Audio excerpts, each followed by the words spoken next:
Voy a explicar lo que sería la teoría de Carlos Marx y la teoría marxista, pero primero vamos a ver un poco un contexto de esta teoría para entenderla mejor. Marx ha sido muy importante.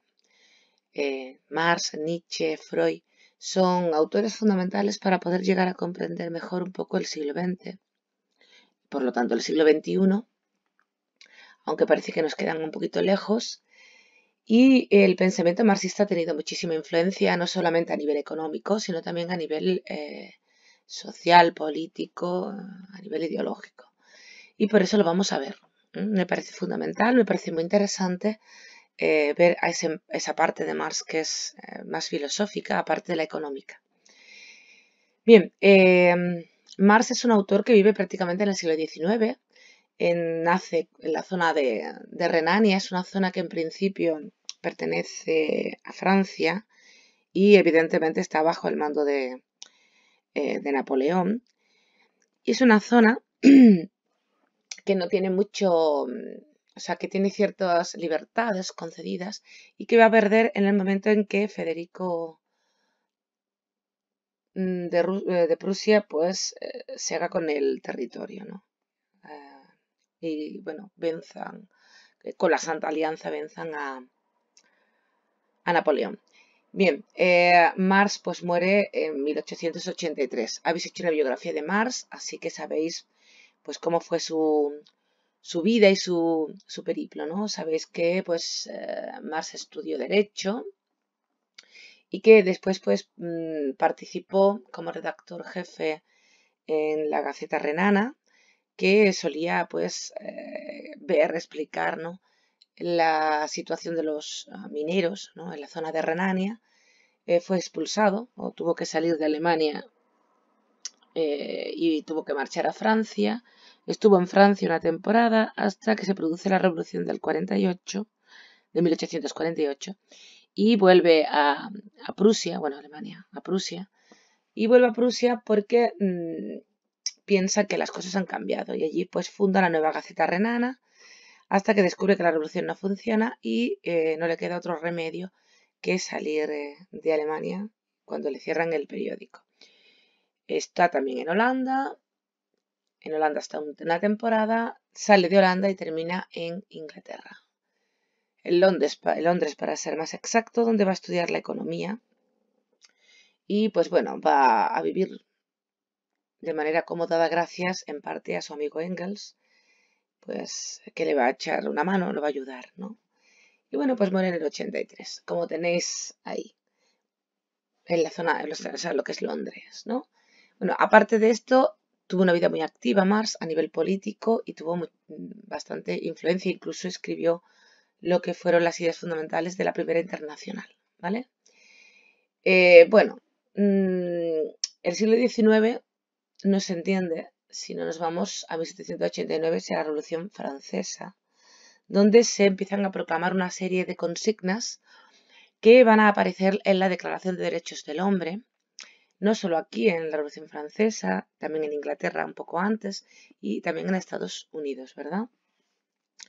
Y bueno, digamos que estos ideales van a marcar todas las ideas fundamentales de lo que va a ser el siglo XIX, pero a nivel artístico, a nivel social, etc.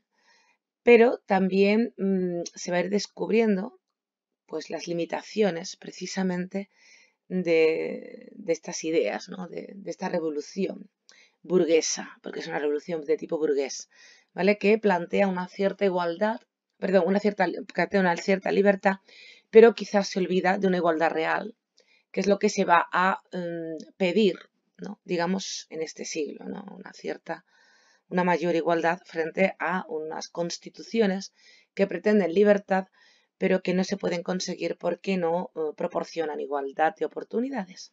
Bueno, pues un poco, por eso está aquí planteado esta Revolución Francesa, por eso está aquí o aparece esto que es la parte de la Revolución Francesa, ¿no?, como revolución burguesa. Como sabéis, la Revolución Francesa pues trajo consigo una serie de periodos que continuamente están cambiando, unos más conservadores y otros un poco más revolucionarios.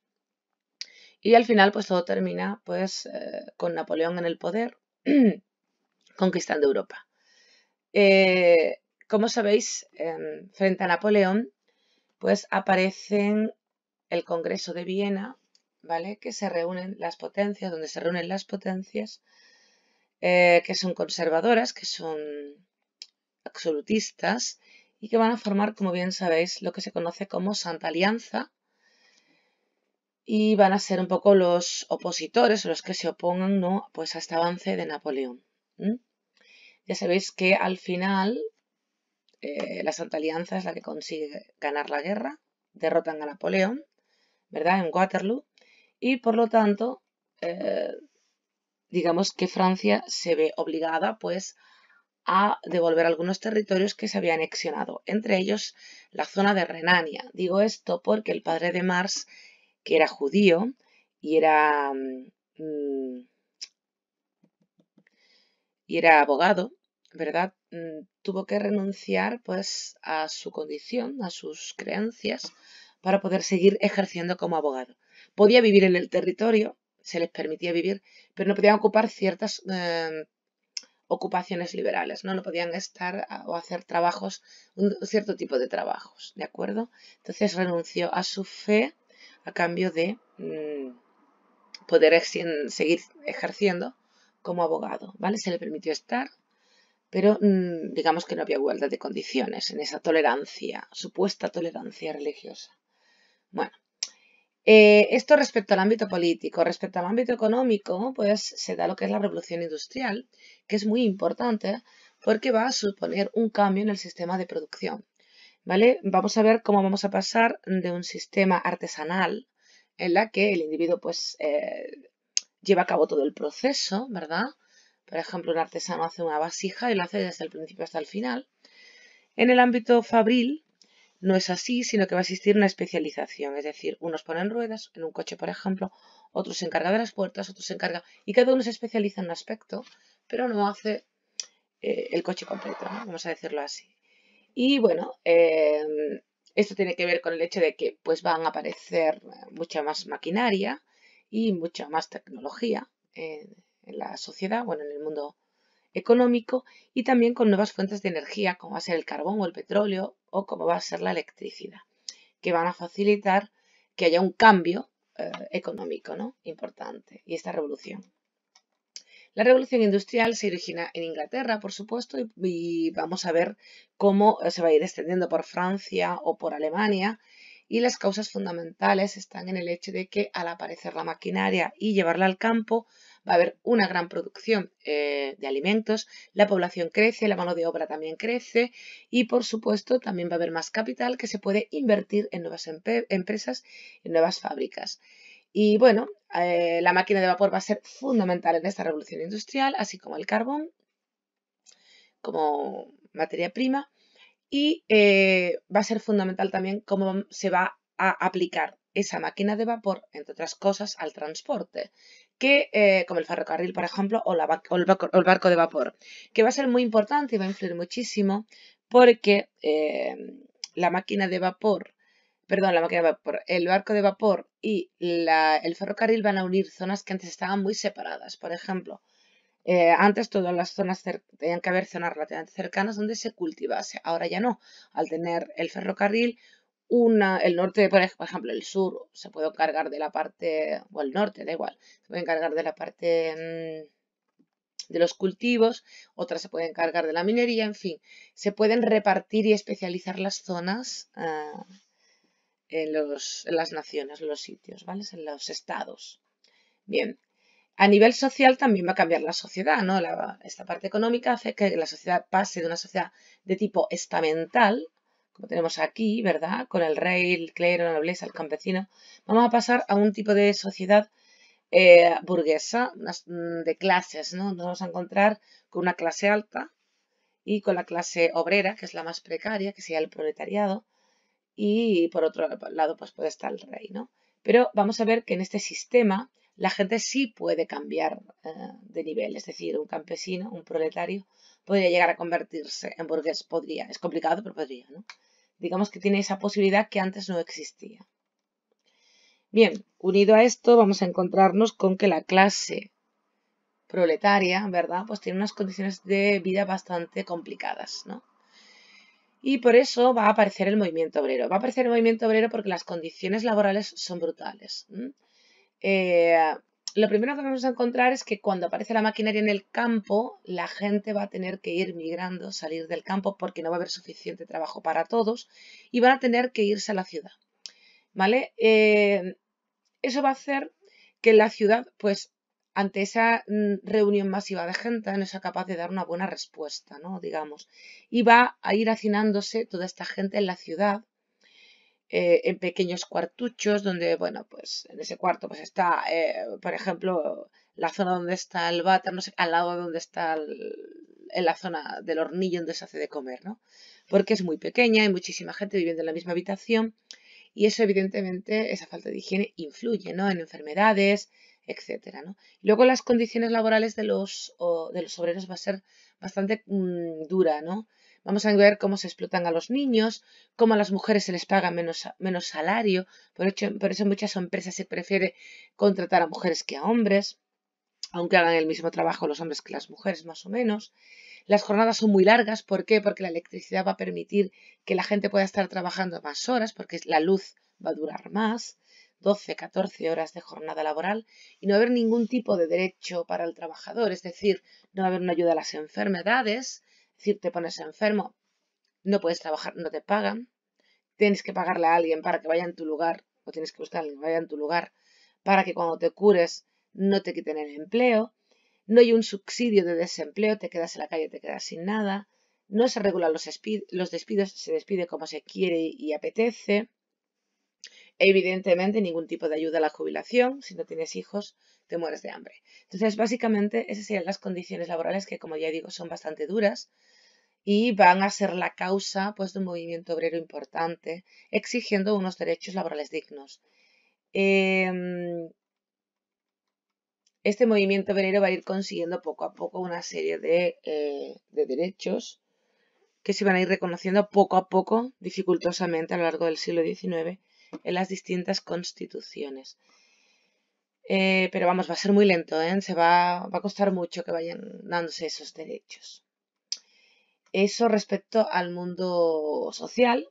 Y ahora vamos a ver un poco el mundo cultural, ¿vale? A nivel cultural van a aparecer, pues, por un lado vamos a encontrarnos con el neoclasicismo, que es un poco lo que ya estaba o existía, que tiene cierta decadencia o contiene cierta decadencia porque no aporta mucho o nada nuevo al arte, ¿vale?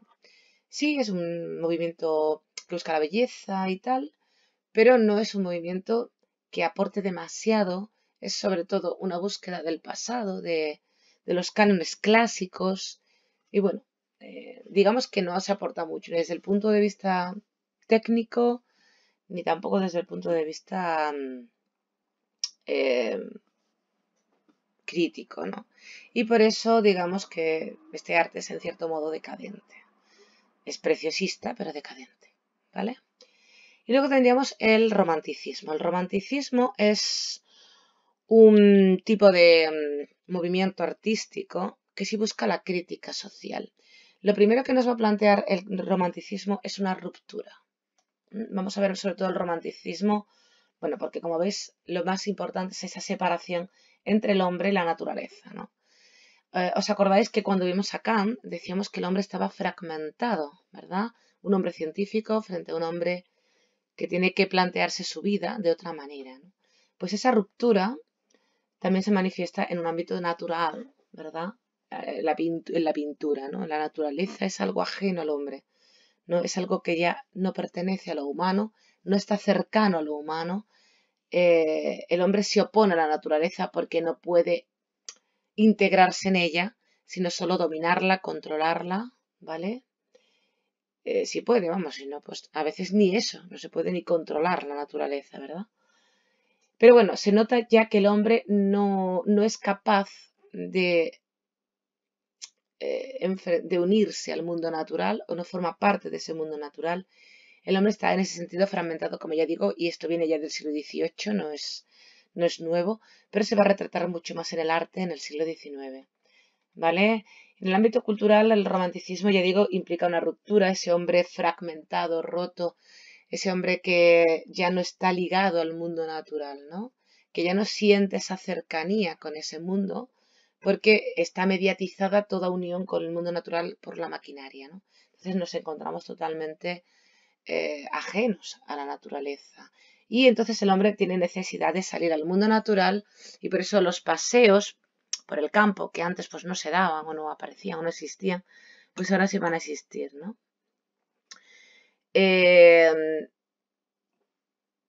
Ese distanciamiento va a hacer que cada vez más se ligue la naturaleza a Dios y a esa misma separación con respecto a lo divino, ¿no? Digamos que el hombre también se siente separado de Dios, ¿no? El mundo natural está tan mediatizado por lo tecnológico que no existe esa naturaleza tal cual, esa naturaleza salvaje que parece que está buscando el hombre romántico, ¿verdad? Bueno, pues es un poco el concepto, ¿no? del romanticismo. Y por eso aparecen pues, obras como veis aquí, como Frankenstein, ¿no? Ese hombre fragmentado, roto, cosido a cachos, ¿no? Porque en el fondo somos trozos, ¿no? Hoy en día, ¿qué persona no está mecanizada? Es decir, ¿quién no tiene pues cualquier aparato dental? ¿Quién no tiene pues a lo mejor un hueso que es metálico pues porque se rompió un hueso tal y le han tenido que reconstruir alguna parte de su cuerpo? ¿Quién no tiene una lentilla que se pone en los ojos? Yo qué sé. ¿Quién no tiene, pues no sé, algo que un coche para poder usarlo y tal? En fin, hoy en día estamos mecanizados externamente, pero también internamente. Nuestro propio cuerpo se mecaniza, ¿no? ¿Quién no tiene un pulsómetro o un reloj que le puede decir las cosas? ¿Quién no tiene en su casa un aparato que le mide la tensión? Estamos continuamente siendo controlados por aparatos. Nuestro cuerpo se controla con aparatos y nuestro cuerpo recibe aspectos tecnológicos, ¿no? Tomamos pastillas, cosas externas, ¿verdad? Para curarnos a veces pues, de una enfermedad, ¿no? Y todo esto, pues evidentemente hace que nuestro propio cuerpo prácticamente no nos pertenezca, ¿no? Parezca que es una pura mecánica externa y, bueno, no sé, parece que la podemos controlar, pero a la vez es como que nos hace muy desgraciados ese control, ¿no? Es como que nos falta algo, ¿no? Sentimos que necesitamos otra cosa. Pues esa fragmentación es la que se representa un poco en el ámbito romántico, ¿vale? Más allá de el concepto de romanticismo más ñoño, ¿no? De amor en sentido como lo entendéis vosotros, la gente, ¿no? O sea, como normalmente se suele entender, ¿no? Lo romántico como algo más ñoño y amoroso, ¿no? No, se trata de más que nada de lo que se explica ahí, ¿no? Pero también va a aparecer un arte crítico. Las imágenes que tenéis aquí no son de esta época, ¿vale? Son posteriores, pero no importa, le he puesto para que se entienda, ¿de acuerdo? El arte realista es muy importante porque va a intentar ser crítico con las circunstancias sociales y económicas de la época. El romanticismo lo es, el realismo también. Y bueno, el arte, ya digo, se va a convertir en una crítica, pero también es verdad que hay que tener cuidado porque el arte se puede transformar en propaganda, ¿no? Entonces, digamos que en ese sentido hay que tener cuidado con lo que es el realismo, ¿no? En esta época todavía no existe demasiada propaganda, puede existir algo, pero a nivel artístico no.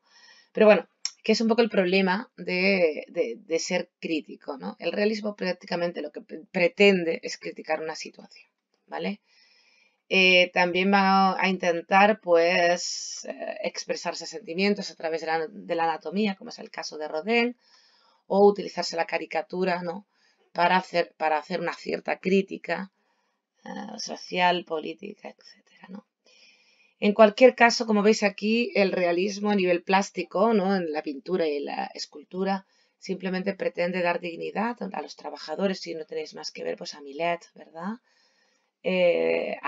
O por ejemplo a Van Gogh, ¿no? Cuando nos encontramos con los comedores de patatas, o por ejemplo con Menier, ¿no? Cuando nos representa a ese estibador, ¿verdad? De una forma digna y no simplemente una persona que simplemente es un instrumento, ¿verdad?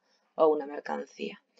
Bien, a nivel literario esto también se va a ver muy bien, esta crítica se va a ver muy bien en la literatura y nos vamos a encontrar pues a nivel realista pues con autores como Benito Pérez Galdós o como Leopoldo Las Clarín que nos van a mostrar, por ejemplo, pues la bajeza moral de la burguesía, nos van a mostrar pues las diferencias de clase, ¿no? La bajeza moral porque pues por ejemplo pues nos pueden mostrar pues al señor burgués que no tiene ningún empacho en tener un hijo con una criada, no tener hijo con la mujer, luego llevarse el hijo de la criada para que lo críe su mujer que no puede tener hijos, y en fin, eso es a nivel moral brutal, ¿no? Entonces es la bajeza moral retratada a nivel de las obras realistas, ¿no? De la burguesía, ¿no? Esa bajeza moral burguesa. Y también pues lo vamos a encontrar, por ejemplo, las condiciones que están denunciándose pues en Los Miserables, ¿no? Alguien que es detenido y va a la cárcel en trabajos forzados por robar un trozo de pan porque tiene hambre, ¿no? O las condiciones de los mineros, ¿no? Que nos la vamos a encontrar, por ejemplo, en Germinal, las duras condiciones de los mineros en las minas, ¿no? O el trabajo, la explotación infantil que nos la vamos a encontrar en Dickens, ¿no? Todo este tipo de literatura va a estar en todo este siglo. También vamos a encontrar, curiosamente, que van a aparecer novelas de aventura y que van a intentar promover ciertos sentimientos nacionalistas. Y son novelas de tipo histórico, como por ejemplo, pues tenéis a Stevenson con La Flecha Negra, ¿no? Donde aparece, pues eso, una novela de tipo histórico y de aventuras, en la que además pues, se apela a cierto nacionalismo o unificación, ¿vale? Que como ya sabéis es propio de esta época, de este siglo. Bien, vamos a ver ahora un poco el pensamiento económico. No quiero que esto se alargue mucho, nos vamos a quedar en el contexto y luego haré otro vídeo sobre la teoría marxista. A nivel económico, pues como podéis ver, tenemos aquí diferentes teorías, ¿no?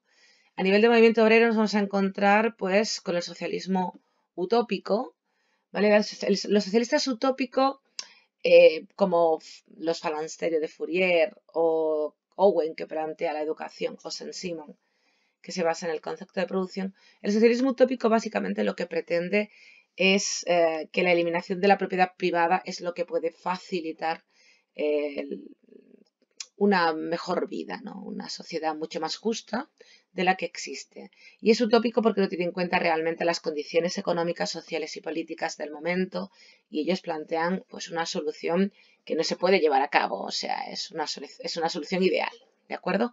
Por eso le llaman así, socialistas utópicos. Pero de todas formas hay que reconocerles que son los primeros en plantear un cambio social, aunque sea imposible. Porque no tienen en cuenta esas condiciones reales. Luego, además, vamos a encontrarnos con dos movimientos, que son dos revoluciones que aparecen en esta época. Una es la de 1830 y otra es la de 1848, ¿verdad?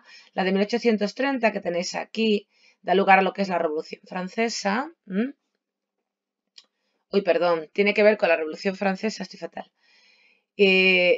Bueno, es una revolución bastante burguesa, ¿no? Luego hay una revolución mucho más social, que es la del 48, ¿vale? Esta revolución de 1848, que es mucho más social que burguesa, va a fracasar. Y, por ejemplo, fracasa prácticamente en todas partes, ¿vale? Fracasa, por ejemplo, en Francia. Y Marx va a escribir a partir de aquí un texto que se llama el 18 Brumario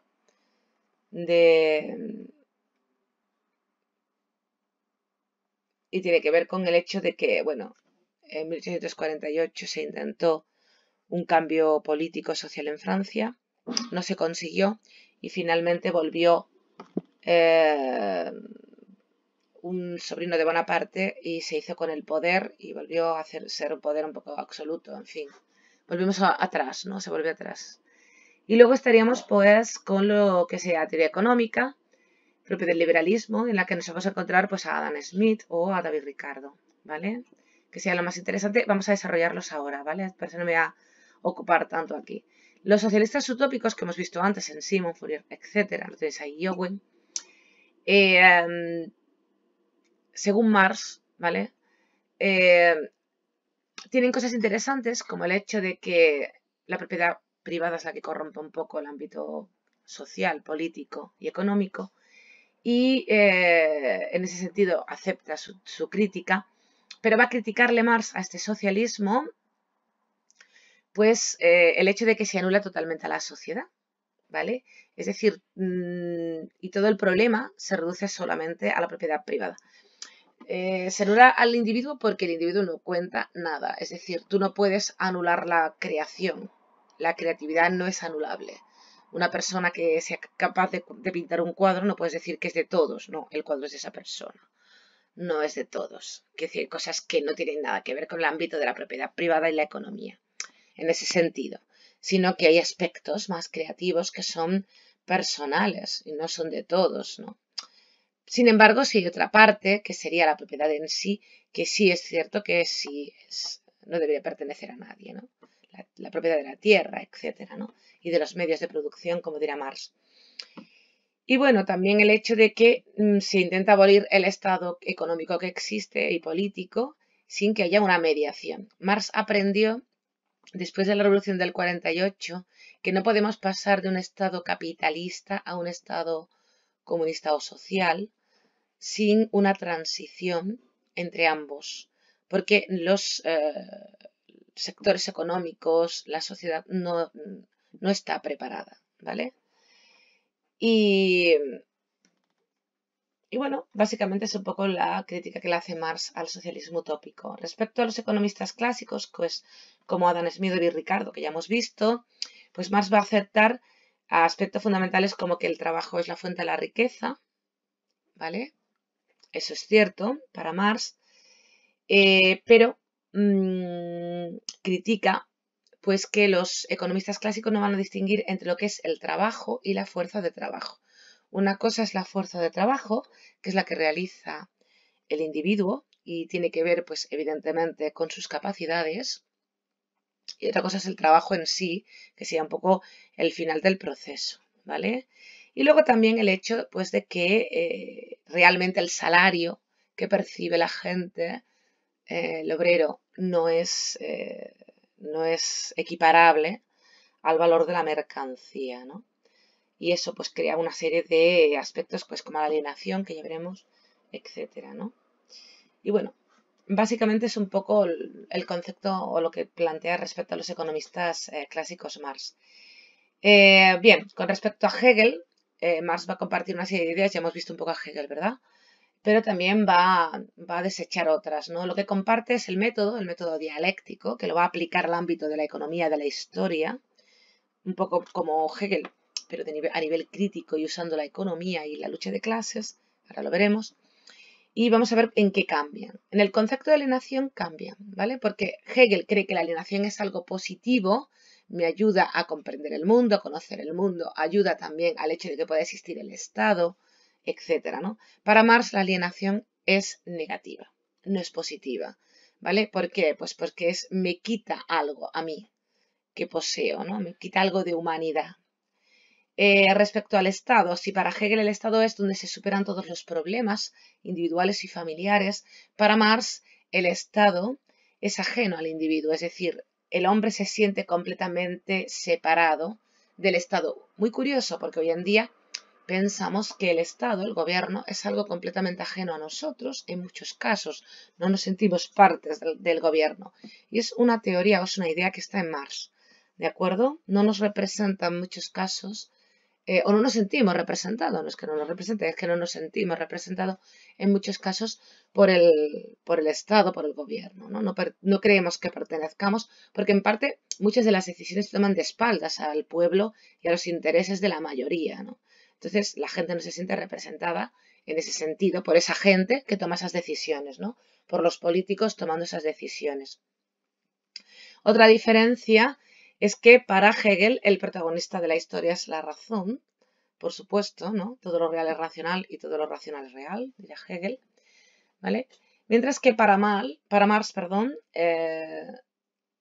el protagonista sería la economía, ¿no? Y las relaciones de producción, no la razón.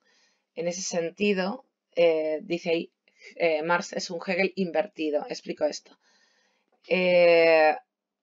A Marx no le interesa interpretar el mundo y justificarlo, que en parte es lo que va a hacer Hegel, justificar lo que hay en su época, no cambia nada, no pretende cambiar el mundo, solo explicar el mundo en el que vive.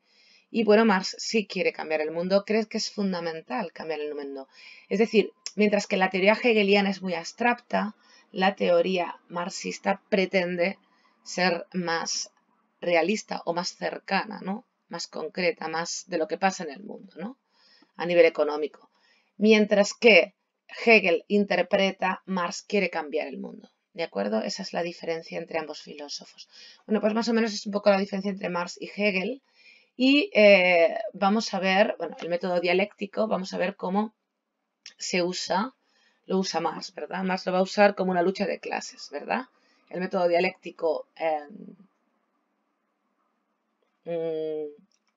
hegeliano simplemente es un avance, un progreso hacia el absoluto, hacia la razón, hacia el dominio de un pueblo por otro, por ejemplo. El método dialéctico marxista sería un intento de liberación del obrero, ¿no? Y de las clases sociales y de la situación económica en la que hay oprimidos y opresores. Bueno, para terminar, hablar de Hegel y de, bueno, de cómo surgen dos corrientes a partir de la teoría hegeliana, que se conoce como derecha e izquierda hegeliana. La derecha es mucho más reaccionaria y se basa mucho más en la teología, y la izquierda hegeliana, en la que está Marx, va a ser más revolucionaria y, bueno, acepta el método dialéctico, pero es atea, no es creyente. Uno de los autores más interesantes que se van a ver en esta corriente es Forbach, que lo tenéis aquí. Y para Forbach es el hombre el que crea a Dios y no la inversa, ¿no? Y Forbach va a decir, cuando el hombre crea a Dios, a ver, cuando el hombre crea a Dios, en un principio, no es algo negativo. ¿Por qué? Porque pone, digamos, que todas las virtudes del individuo sobre un solo individuo. Es decir, escoge como al hombre perfecto, ¿no? Pues hasta ahí está muy bien. El problema es cuando convertimos a ese hombre en Dios y lo elevamos más allá como un imposible y un inalcanzable. Y en ese momento se convierte en una especie de opresor del hombre en lugar de un liberador. ¿De acuerdo? ¿Por qué? Pues porque es algo que no voy a alcanzar nunca, entonces se me oprime, ¿no? Es imposible que yo pueda ser como Dios, ¿no? Mientras que si fuese una especie de hombre perfecto, virtuoso, podríamos alcanzarlo, ¿no? Es un poco la crítica de Forbach a lo que sería la existencia de Dios, ¿no? y el planteamiento de lo divino.